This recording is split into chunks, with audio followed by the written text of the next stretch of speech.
Week marks 20 years since Hurricane Katrina devastated towns along the Gulf Coast. Fox 2's Cameron Mendoza spoke with a man who called one of those towns home. I loved the beach, the water, the seafood was excellent. Sun, sand, and seafood. Scott Melton says Biloxi, Mississippi was home to all three, and that's what made him move down south in 2003. But the town Scott called home was about to change forever as Hurricane Katrina bulldozed the town and everything around it. It was just town after town after town, miles of destruction. Scott recounted the days leading up to the storm and looking back, what could have been different? When you get so many minor hurricanes, eventually it's almost like the boy that cried wolf. So I decided to stay for Katrina, and that was the one I should have left for.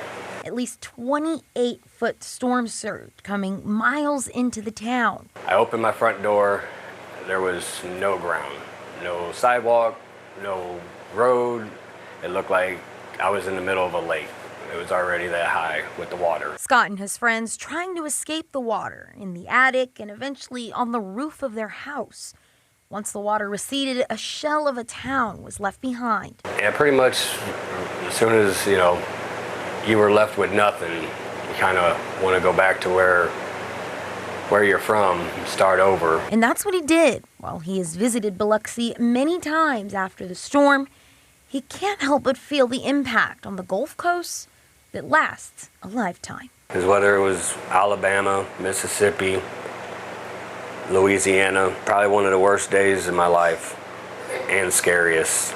Never had to fight so hard to stay alive. In Belleville, Cameron Mendoza, Fox 2 News.